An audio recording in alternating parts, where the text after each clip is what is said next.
Hello students, start करते हैं हम लोग ट्रायंगल्स। ट्रायंगल क्या होता है? Try angle. ट्राई मतलब थ्री एंगल्स, मतलब जिनमें थ्री एंगल्स हो उसको हम लोग बोलेंगे ट्रायंगल। ठीक। A plane figure bounded by three lines in a plane is called a triangle. ठीक है, एक ऐसा प्लेन फिगर हो जो बॉन्डेड हो थ्री लाइन से, ठीक, इन अ प्लेन, तो उसको हम लोग बोलेंगे ट्रायंगल। फॉर एग्जाम्पल देखो, हमने ये जो फिगर बनाया है यहाँ पे थ्री लाइंस है, A B, lines A B, B C, C A. ठीक है, तो थ्री लाइंस से हमने क्या किया, इसको बॉन्डेड किया है, तो इसको हम लोग बोलेंगे क्या? ट्रायंगल। ठीक, ये एक प्लेन फिगर है, टू डायमेंशनल। ठीक, a triangle has three sides. एक ट्रायंगल के पास थ्री साइड्स होते हैं, ठीक, three angles and three vertices. Sides क्या होते हैं इसमें? एक साइड हो गया ए बी, एक साइड हो गया बी सी, इसको बोलेंगे सी ए। आप इसको ए बी भी बोल सकते हो, बी ए भी बोल सकते हो, इसको बी सी भी बोल सकते हो, सी भी बोल सकते हो, इसको सी ए भी बोल सकते हो, ए सी भी बोल सकते हो। ठीक है, एंड एंगल्स क्या है? एंगल्स यहाँ पे एक एंगल ए है, angle B, angle C. Angle A को आप बोल सकते हो, यहाँ पे जैसे ये एंगल है, इसको आप एंगल ए भी बोल सकते हो, या तो आप इसको ऐसे भी लिख सकते हो, जैसे यहाँ पे ये ए को लिखना है तो इधर से, ये ए से एक साइड इधर जा रहा है रे, एक रे इधर जा रहा है। ठीक है, तो इसको बी ए सी भी बोल सकते हो, सी ए बी, तो इसको एंगल बी ए सी भी बोल सकते हो, या तो इसको सी ए बी, ठीक, सी ए बी भी बोल सकते हो। ठीक है, और एंगल ए भी बोल सकते हो। एंगल बी को आप बोल सकते हो, ए एंगल बी है तो एंगल बी को ए बी सी भी बोल सकते हो, सी बी ए भी बोल सकते हो। और एंगल सी है, इसको एंगल सी भी बोल सकते हो आप, या बी सी ए, या तो ए सी बी। ठीक, अब आते हैं हम लोग वर्टिसेस पे। तो ये जो भी कोना, वर्टेक्स जो कोना होती है, ठीक है, जैसे ये कॉर्नर, ये हो गया ए बी सी। ठीक है, तो नंबर ऑफ वर्टिसेस कितना है? थ्री, ए बी एंड सी। ठीक, अब आते हैं हम लोग टाइप्स ऑफ ट्रायंगल क्या होता है। तो टाइप्स ऑफ ट्रायंगल क्या होता है? On the basis of sides के बेस पे होता है and on the basis of angles के बेस पे भी होता है। तो on the basis of sides पे क्या होता है? Equilateral triangle, scalene triangle and isosceles triangle. ठीक है, and on the basis of angles क्या होता है? Acute triangle, right angle triangle, obtuse angle triangle. ठीक, यहाँ पे आप ट्रायंगल का हमने सिंबल बना दिया है। ठीक है, आप इसको ट्रायंगल भी बोल सकते हो डायरेक्ट, और यहाँ पे आप लिख दो एंगल लिख दो। ठीक है, तो एक्यूट एंगल्ड ट्रायंगल। अब आते हैं types of triangles on the basis of sides के बेस पे। फर्स्ट क्या होता है? Scalene triangle. तो स्केलिन ट्रायंगल क्या होती है? A triangle no two of whose sides are equal is called a scalene triangles. ठीक है, या तो आप ये बोल सकते हो कि कोई भी साइड इक्वल ना हो। जैसे कोई भी ऐसा ट्रायंगल आप लो जिनके कोई भी, जैसे थ्री साइड्स है, तो उन थ्री साइड्स में से कोई भी टू साइड्स इक्वल ना हो। ठीक, तो टू साइड्स इक्वल नहीं होगा तो थ्री थर्ड वाला भी इक्वल नहीं होगा। ठीक है, यानी कि all sides are not equal, means A B is not equal to B C is not equal to C A. Means all sides क्या होना चाहिए? इक्वल नहीं होना चाहिए। ठीक है, तो जब ऑल साइड्स इक्वल नहीं होगा तो ऑल एंगल्स भी क्या होगा? इक्वल नहीं होगा। तो angle A is not equal to angle B and also not equal to angle C. इसके बाद आते हैं आइसोसेलेस ट्रायंगल क्या होती है। आइसोसेलेस ट्रायंगल क्या है? Triangle two of whose sides are equal, जिनके टू साइड्स इक्वल हो। ऐसा ट्रायंगल जिनमें टू साइड्स इक्वल होती है उनको बोलते हैं आइसोसेलेस ट्रायंगल। जैसे ट्रायंगल ए बी सी, तो इसमें side A B and A C, ठीक है, ये दोनों क्या होगा? इक्वल होगा, यानी कि A B is equal to A C, A B equal to A C. ठीक, तो two angles are equal and इनके टू एंगल्स भी इक्वल होते हैं, एंगल बी और सी। ठीक, ये आप थ्योरम में पढ़ोगे। ठीक है, angle opposite equal two sides opposite are equal and angles opposite equal two sides opposite are equal. Means हो गया कि जिनके अपोजिट साइड्स इक्वल है उनके अपोजिट एंगल्स भी क्या होते हैं? आपस में इक्वल होते हैं। जैसे कि A B and A C equal है, तो ए पी के अपोजिट एंगल क्या है? सी, और ए सी के अपोजिट एंगल क्या है? बी। तो एंगल बी एंड सी भी क्या होता है? इक्वल होता है। ठीक, और एक थ्योरम है कि साइड्स अपोजिट इक्वल मीन्स कि साइड्स जो अपोजिट है उसके एंगल जो अपोजिट है वो भी क्या होते हैं, इक्वल होते हैं। ठीक, तो उन दोनों से हमको पढ़ेंगे हम लोग। अब आते हैं थर्ड, इक्विलैटरल ट्रायंगल क्या होती है। अ ट्रायंगल जिनके ऑल साइड्स इक्वल हो, A B B C and C A, all sides equal होगा तो उसको बोलेंगे इक्विलैटरल ट्रायंगल। ठीक, A B B C and C A B equal to B C and B C is equal to C A and all angles are equal and each angle 60 degree. ठीक है, तो उसको बोलेंगे equilateral triangle. अब आते हैं हम लोग types of triangle on the basis of angles. तो एंगल्स के बेस पे ट्रायंगल्स के टाइप्स, फर्स्ट क्या होता है, acute angle triangle. Acute angles का मतलब होता है कि जीरो ऐसा एंगल, एंगल का मतलब कि आप जीरो से more than low but less than 90। ठीक है, a triangle each of whose angle is acute, मतलब कि ऐसा ट्रायंगल हो जिनके हर एक एंगल, नंबर ऑफ एंगल्स 3 होते हैं और ईच एंगल कितना होना चाहिए, एक्यूट होना चाहिए। एक्यूट का मतलब कि जीरो से ज्यादा आप जो भी दे सकते हो। ठीक, और 90 से लेस देन, तो उसको बोलेंगे एक्यूट एंगल ट्रायंगल। तो देखो ये जो ट्रायंगल एबीसी है, ईच एंगल क्या है, एक्यूट है, तो इसको बोलोगे acute angle triangle. And right angle triangle क्या होता है, triangle with one angle right, मतलब ऐसा ट्रायंगल जिनका कम से कम एटलीस्ट वन एंगल 90 डिग्री होना चाहिए। ठीक है, तो उसको आप बोलोगे राइट एंगल ट्रायंगल। ठीक, ध्यान देना, कोई भी ट्रायंगल है उसके ऑल एंगल्स को सम करते हो तो 180 डिग्री होता है। ठीक है, आप लोग जानते हो। तो एंगल ए को, एंगल बी को, एंगल सी को अगर आप ऐड करोगे तो 180 डिग्री होगा। ठीक, आप ध्यान देना, ये एंगल बी है और एंगल बी क्या है, राइट एंगल है, मीन्स 90 डिग्री है। तो एंगल ए को सी से प्लस करोगे तो 90 होगा, क्योंकि ऑल एंगल्स को सम करोगे तो 180 आएगा। जब ये 90 डिग्री है तो इन दोनों का सम क्या आएगा, 90 आएगा। ठीक है, अब आते हैं हम लोग ऑब्ट्यूज एंगल ट्रायंगल। इसमें क्या होता है कि एटलीस्ट वन एंगल ऑब्ट्यूज होना चाहिए।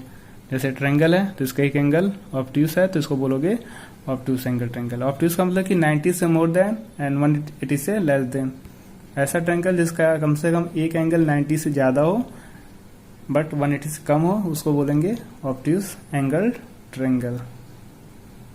तो अभी तो हमने जो भी ट्रायंगल का था वो हमने ट्रायंगल क्या होती है हमने बताया, उसके टाइप्स क्या होती है। ठीक, बट आपका जो मेन टॉपिक है वो आपका कॉन्ग्रुएंट के बारे में जानोगे।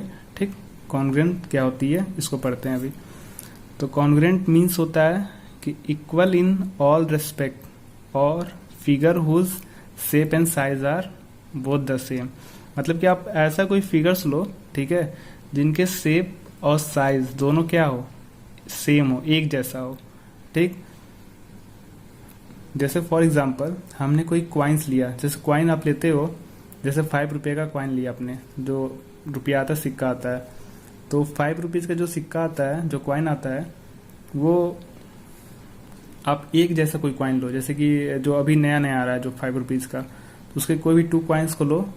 ठीक, तो उनका शेप एंड साइज क्या होगा, इक्वल होगा। ठीक है, बट देखो क्वाइंस में क्या है, 5 रुपीज का डिफरेंट डिफरेंट आता है, लेकिन हाँ आप एक जैसा क्वाइन लो। ठीक है, जैसे एटीएम कार्ड आपका कॉन्ग्रुएंट हो जाता है, क्योंकि एटीएम कार्ड आप कोई सा भी बैंक का लो, या तो आप इलाहाबाद का लो, एसबीआई का लो, कोई सा भी अगर आप एटीएम लेते हो, एटीएम कार्ड, और उस एटीएम कार्ड को लेके जाते हो किसी भी एटीएम मशीन में आप इंसर्ट करते हो तो वो इंसर्ट हो जाता है। ठीक है, क्यों, क्योंकि उनका शेप एंड साइज इक्वल होता है। क्योंकि जितने भी एटीएम कार्ड्स होते हैं सभी क्या होते हैं, लगभग रेक्टेंगल होते हैं, और उनका शेप भी क्या होता है, सेम होता है, यानी कि लेंथ एंड ब्रेथ दोनों क्या होता है, ऑल एटीएम कार्ड्स के सेम होते हैं। ठीक, तो उनको हम क्या बोलेंगे, कॉन्ग्रुएंट। ठीक, तो कॉन्ग्रुएंस का मीन्स क्या मतलब हो गया कि सेम शेप सेम साइज होना चाहिए। ठीक है, तो कॉन्ग्रुएंट मीन्स आइडेंटिकल भी बोल सकते हो। ठीक है, जो कि एक दूसरे पे कवर कर जाए, कंप्लीटली क्या हो जाए, कवर कर जाए एक दूसरे पे। जैसे आपने 5, मैंने मान लो ये पेन हमने लिया, ठीक है, ये पेन, तो इसी तरह का पेन एक और ले लो, तो उसको हम बोलेंगे कॉन्ग्रुएंट। ठीक, एक दूसरे पे क्या करेगा, कंप्लीटली ओवरलैप कर जाएगा। ठीक है, when we trace on one of them and put over the other, and if they coincide or cover each other exactly, then they are of the same shape and size. ठीक है, मतलब कोई भी अगर आप कोई भी 2 फिगर्स लेते हो, उसको ट्रेस करते हो, उसके बाद दूसरे का भी ट्रेस करते हो, तो दोनों को जब एक दूसरे पे रखोगे तो कोइंसाइड हो जाएगा, मतलब वो लैप कर जाएगा। ठीक है, कवर कर जाएगा एग्जैक्टली। तो मीन्स क्या आ गया कि उनके शेप एंड साइज इक्वल है। एग्जाम्पल में आप कोई फिगर लेते हो, उसका कार्बन कॉपी लोगे तो वो भी उनके भी शेप एंड साइज क्या होगा, इक्वल हो जाएगा। ठीक है, 2 की लेते हो, 2 keys of the same lock का। ठीक है, तो 2 शेविंग ब्लेड्स, 2 कोई शेविंग ब्लेड लेते हो जो दाढ़ी बनाते हो, ठीक है, शेविंग करते हैं, तो उनके जो ब्लेड्स होते हैं वो भी एक सेम कंपनी का लोगे तो वो भी क्या होगा, कॉन्ग्रेंट होगा। ठीक है, 2 1 रुपीज का कॉइन ले सकते हो एक जैसा। ठीक है, तो 2 object having the same shape and same size are said to be congruent. ठीक, कॉन्ग्रेंट आप समझ चुके होगे। ठीक, आगे चलते हैं। अब यहाँ पे है कॉन्ग्रेंसी क्या होती है। The relation of 2 figures being congruent, मतलब 2 फिगर्स के बारे में अगर आप रिलेशन करते हो कॉन्ग्रेंट का, तो उसको हम बोलेंगे कॉन्ग्रेंसी। ठीक है, और कॉन्ग्रेंसी का सिंबल ऐसे होता है, ऐसे बनाओगे, ऐसे आप बनाओगे, फिर लाइन कर दोगे ऐसे। ठीक है, तो ये क्या बोला है कि इज कॉन्ग्रेंस टू। ठीक, मतलब ये एक फिगर दूसरे फिगर के जब आप रिलेशन बताओगे कि दोनों कॉन्ग्रेंट है या नहीं है, तो उसके लिए कॉन्ग्रेंसी के लिए ये सिंबल लगा दोगे, आपको कॉन्ग्रेंस लिखने की जरूरत नहीं है।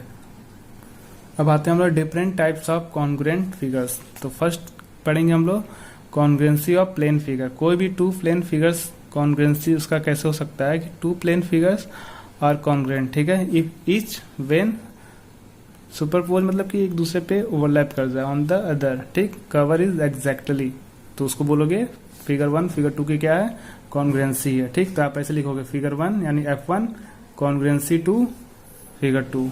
ठीक, कॉन्ग्रेंसी ऑफ लाइन सेगमेंट्स, तो मान लो कि आप 2 लाइन सेगमेंट्स लिए हुए हो। ठीक है, तो उनको कॉन्ग्रेंसी उनकी कब बोल सकते हो, जब 2 लाइन सेगमेंट का लेंथ क्या हो, सेम हो। जब सेम लेंथ हो, जैसे AB और CD दोनों का सेम लेंथ है, तो AB कॉन्ग्रेंस टू CD। ठीक, इफ कब होगा, जब AB is equal to CD। Congruency of 2 angles, कोई भी 2 एंगल्स कब कॉन्ग्रेंस होगा, जब दोनों का मेजर सेम हो, सेम मेजर का हो। ठीक है, तो 2 angles are congruent if they have the same measure. ठीक, मीन्स कि angle AOB is equal to COD। ठीक है, तो COD एंड AOB दोनों जब इक्वल हो जाएगा तो angle AOB congruence to angle COD। ठीक है, कॉन्ग्रेंस ऑफ 2 स्क्वायर्स, तो 2 स्क्वायर्स कॉन्ग्रेंस कब हो सकता है, देखो स्क्वायर्स क्या है, मान लो इनके साइड्स दोनों के साइड्स क्या हो, इक्वल हो। स्क्वायर जानते हो कि ऑल साइड्स इक्वल होता है, ईच एंगल 90 डिग्री। ठीक है, तो मान लो ये 5 सेंटीमीटर है तो ये भी 5 सेंटीमीटर होगा। ठीक, जो 2 हमने स्क्वायर्स लिया। ठीक, तो square ABCD congruence to EFGH कब होगा, जब इसका साइड और इसका साइड दोनों क्या हो, इक्वल हो। कॉन्ग्रेंसी ऑफ 2 रेक्टेंगल्स कब होगा, जब पहले वाले रेक्टेंगल का लेंथ दूसरे वाले रेक्टेंगल के लेंथ इक्वल हो, एंड पहले वाले का ब्रेथ दूसरे वाले रेक्टेंगल के ब्रेथ के जब इक्वल हो, तब दोनों क्या होगा, कॉन्ग्रेंसी होगा। ठीक है, तो ABCD कॉन्ग्रेंसी टू PQRS, मतलब रेक्टेंगल ABCD कॉन्ग्रेंस होगा PQRS के, कब होगा, जब इनका लेंथ इसके लेंथ के इक्वल हो। मीन्स हमने लिख दिया AB is equal to PQ and breadth भी क्या होगा, इक्वल होगा, तो बोलोगे कॉन्ग्रेंसी ऑफ 2 रेक्टेंगल्स।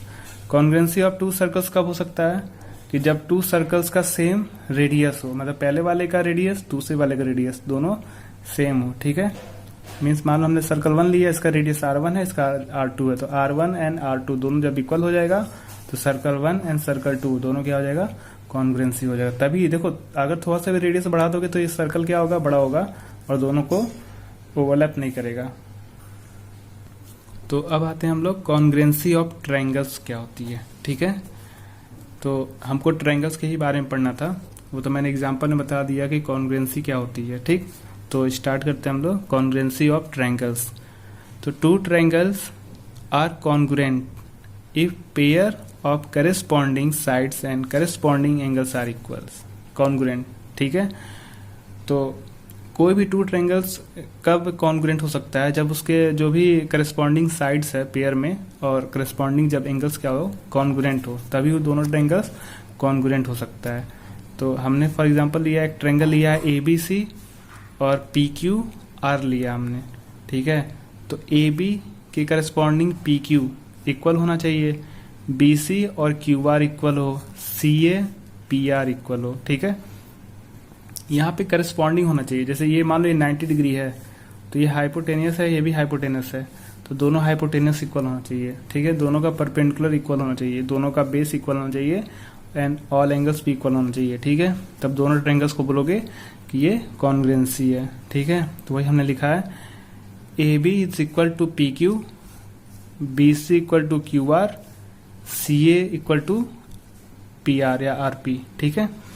तो triangle A B C congruence to triangle P Q R, ठीक, by side side side side side side rule क्या है कि इनके साइड के अकॉर्डिंग इक्वल्स है, ठीक। तो अभी ये पढ़ोगे साइड साइड साइड क्या होता है, सब सारे थ्योरम्स है, तो वन बाय वन हम इसको बताएंगे, एक्सप्लेन करेंगे, ठीक है। देखो इसका एक रूल भी है कैसे लिखोगे ये, जैसे हमने ट्रायंगल एबीसी लिखा है, पी क्यू आर लिखा है, तो इसका सीक्वेंस होना चाहिए। जैसे हमने यहाँ पे ए बी जो है पी क्यू के इक्वल है, जैसे यहाँ से ए बी से स्टार्ट किए हो तो इधर वाला पी क्यू होना चाहिए, आप क्यू पी आर नहीं लिखोगे, पी क्यू ही लिखोगे। बी सी इक्वल है तो क्यू आर लिखोगे, यहाँ पे देखो क्यू आर आ रहा है, यहाँ पे जैसे इस पे बी सी आ रहा है तो यहाँ पे क्यू आर आ रहा है। फिर देखो सी ए आ रहा है ऐसे सी ए, तो यहाँ पे क्या होना चाहिए, आर पी होना चाहिए, तो आर पी, ठीक। तो two triangles are congruent even if only 3 pair, ठीक है, out of 6 elements are equal. मतलब टू ट्रायंगल्स कब कॉन्ग्रुएंस हो सकता है, जब उसके 3 पेयर्स क्या है, आउट ऑफ 6 एलिमेंट्स के इक्वल हैं, कोई भी 3 पेयर्स। जैसे यहाँ पे टोटल कितने हैं, 1 2 3 साइड्स हैं और 3 एंगल्स है, तो टोटल कितने एलिमेंट्स हो गए, 6 हो गए। तो कोई भी 3 अगर इक्वल हो गया तो वो ट्रायंगल कॉन्ग्रुएंस हो जाएगा, ठीक है। तो उसके लिए कुछ उसके रूल भी है, ऐसा नहीं कि हाँ मान लो इसके सारे एंगल्स इक्वल है तो ट्रायंगल कॉन्ग्रुएंट हो गया, ऐसा नहीं है। उसके कई सारे क्राइटेरिया कंडीशन है, उसको हम लोग पढ़ेंगे। तो condition for congruency of triangles, क्या क्या कंडीशन हो सकता है, ठीक है। तो अभी देखो जैसे हमने ये जो समझाया एक्सप्लेन किया उस पर एग्जाम्पल है, हमने ट्रायंगल एबीसी लिया है, पी क्यू आर लिया है, तो ए बी 4.5 है, पी आर जो है 4 सेंटीमीटर है, बी सी 5 सेंटीमीटर है, आर क्यू 5 सेंटीमीटर है, सी ए 4 सेंटीमीटर, ये 4.5, ठीक। तो देखो जैसे यहाँ पे ए से सी 4 सेंटीमीटर है, तो यहाँ पे कोई ऐसा साइड है जो कि 4 सेंटीमीटर है या नहीं है, जैसे देखो पी आर दिख रहा है 4 सेंटीमीटर, ये 5 सेंटीमीटर, यहाँ भी 5 सेंटीमीटर है, ये 4.5, यहाँ भी 4.5, मतलब कि जो जो साइड्स इधर है वही वही मेथड का साइड इधर वाले में भी है, तो ये दोनों ट्रायंगल कॉन्ग्रुएंट हो जाएगा, ठीक है। तो देखो ऐसे लिखोगे A B P Q, A B ध्यान देना पी क्यू ऐसे चलोगे, ये 4.5 है, ए बी 4.5 है, इक्वल हो गया बी सी आर क्यू, ठीक है, 5 centimetre, C A and R P या पी आर, ठीक है, 4 सेंटीमीटर। तो कैसे लिखोगे, देखो यहाँ पे 4.5 से स्टार्ट किया ना हमने, तो ए बी पहले लिखोगे और इधर वाला क्या लिखोगे, पी क्यू, फिर बी सी, देखो बी सी आ गया तो इधर लिखोगे क्यू आर, ठीक, और लास्ट में लिखोगे सी ए, तो यहाँ पे क्या हो जाएगा, आर पी हो जाएगा, आर पी। तो टू ट्रायंगल्स क्या हो गया, कॉन्ग्रुएंट हो गया।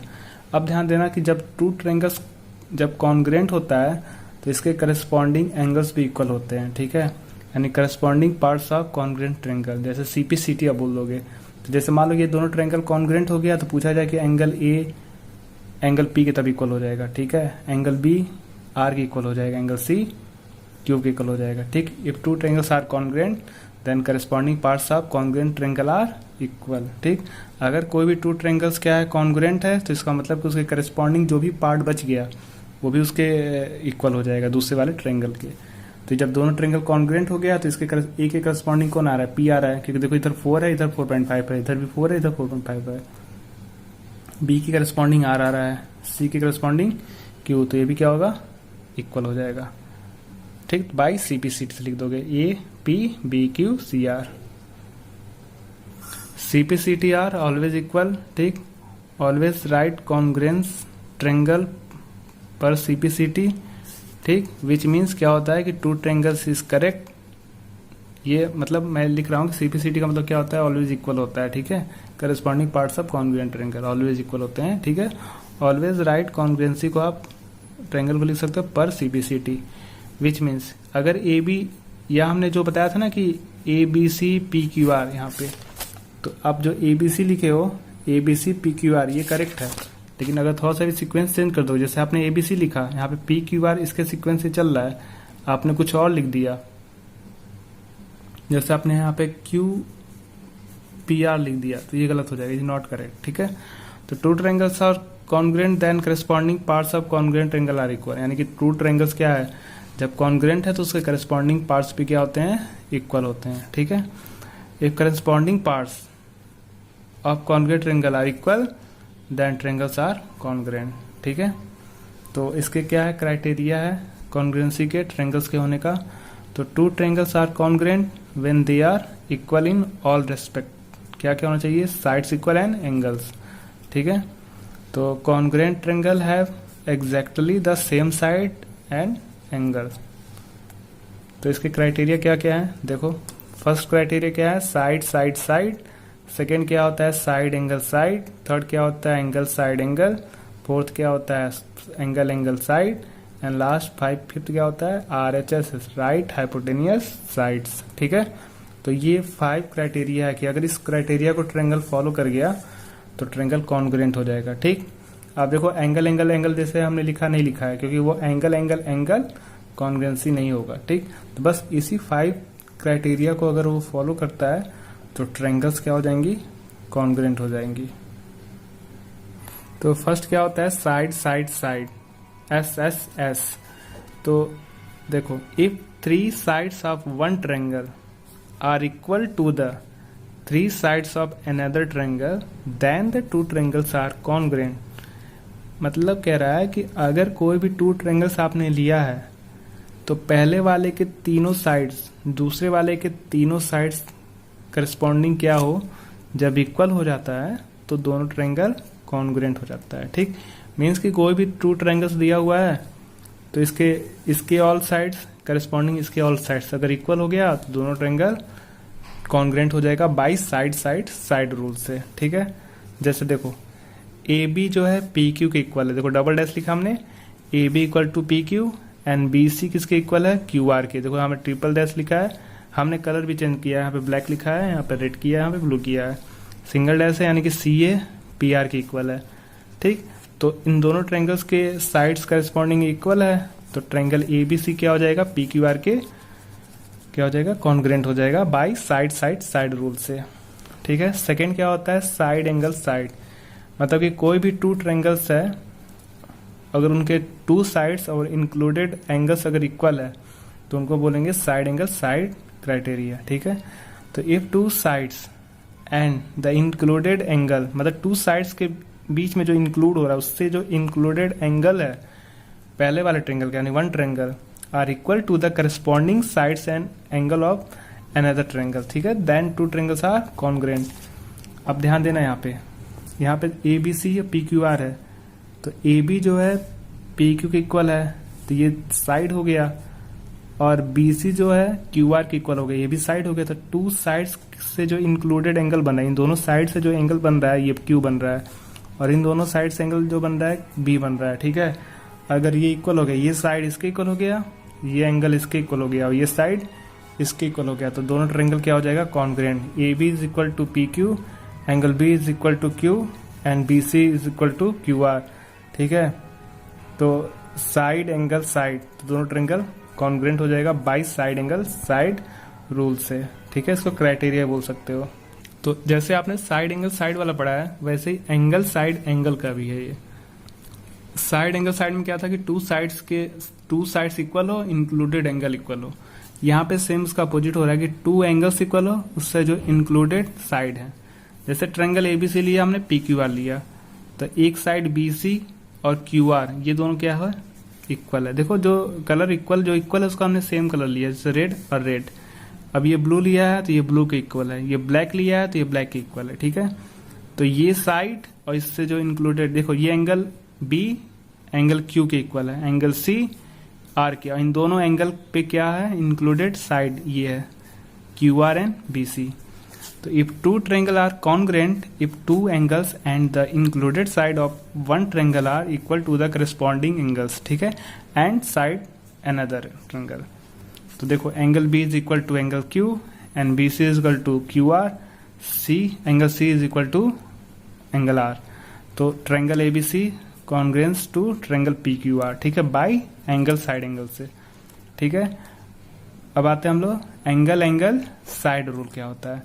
तो एंगल एंगल साइड, देखो ध्यान है सीक्वेंस सही होना चाहिए। जैसे मान लो कि यहाँ पे एंगल साइड एंगल है, तो मान लो यहाँ पे एंगल, ये एंगल साइड उधर ले लोगे और ये उधर लोगे तो ये फिर कॉन्ग्रेंट नहीं होगा। मतलब कि एक सीक्वेंस होना चाहिए कि एंगल एंगल और इससे इंक्लूडेड जो साइड है। अब यहाँ पे एंगल एंगल साइड का मतलब कि ये ऐसे चलेगा, ध्यान देना। ये ट्रायंगल ABC है, PQR है, तो एंगल A एंगल P के इक्वल हो गया, एंगल B एंगल Q के। तो अब इन दोनों से कुछ इंक्लूडेड नहीं एंगल साइड है, साइड जो है अलग आ गया इधर। अब ये जो BC जो है किसके इक्वल है, QR के। तो angle A is equal to angle P, angle B is equal to angle Q और BC is equal to angle QR। तो देखो angle angle side, angle angle side, ऐसे भी चल सकता है। अगर ये C और R इक्वल हो तो एंगल एंगल साइड ऐसे भी आ सकता है। ठीक, कहीं से भी आप ऐसे भी ले सकते हो, angle angle side, angle angle side. तो two triangles are congruent if any two pair of angles and one pair of corresponding sides are equal. ठीक है, तो उसको क्या बोलोगे, एंगल एंगल साइड रूल। ठीक है, अब आते हैं हम लोग, ये लिख दिया हमने, इसको दो तरीके से बोल सकते हो। If two angles and one side of one triangle are equal to the two angles and corresponding sides of other triangle, then two triangles are congruent. Angle angle angle congruency rule. ठीक है, वो हमने लिख दिया है जो हमने बोला था। RHS का मतलब R फॉर राइट, राइट मतलब होता है 90 डिग्री। ठीक है, right, H for hypotenuse and S for side. तो टू ट्रायंगल, अगर मान लो राइट एंगल दिया है, मतलब 90 डिग्री दिया है, तो राइट एंगल ट्रायंगल दिया है, तो इसके राइट एंगल ट्रायंगल दिया है, तो ये तो 90 इक्वल तो होना ही है, क्योंकि राइट में 90 डिग्री एक कम से कम एटलीस्ट वन एंगल 90 डिग्री होता है। ठीक है, फिर देखो तो इस 90 के जस्ट सामने वाले साइड को आप हाइपोटेनस बोलते हो। तो अगर हाइपोटेनस भी इक्वल हो जाए और कोई सा भी एक साइड या तो परपेंडिकुलर इक्वल हो जाए या तो साइड, ये बेस जिसको बोलते हो, तो कोई भी टू लेग्स, देखो राइट एंगल क्या होता है कि आप एटलीस्ट वन एंगल क्या होता है 90 डिग्री, उसके सामने वालों को आप हाइपोटेनियस बोलते हो। बाकी अदर टू को क्या बोलते हो आप, एक को परपेंडिकुलर, एक को बेस बोल सकते हो। ठीक है, तो कम से कम इसमें क्या है कि ये तो 90 डिग्री होगा दोनों, क्योंकि राइट एंगल है, और दोनों का हाइपोटेनियस, और कोई भी एक साइड अगर इक्वल हो गया तो ये भी दोनों ट्रायंगल कॉन्ग्रुएंस हो जाएगा। ठीक है, तो कॉन्ग्रुएंसी कैसे होगा, बाय RHS रूल। तो two right triangles are congruent if hypotenuse and one side of one triangle are equal to the hypotenuse and one side of the other triangle। ठीक है, तो angle B is equal to angle Q, यानी इसको बोलोगे R क्योंकि 90 degree है। ठीक है, और AC और PR इक्वल है हाइपोटेनियस, और BC और QR कोई साइड है। तो triangle ABC congruence to triangle PQR by right hypotenuse side. ठीक है, यानी कि RHS रूल।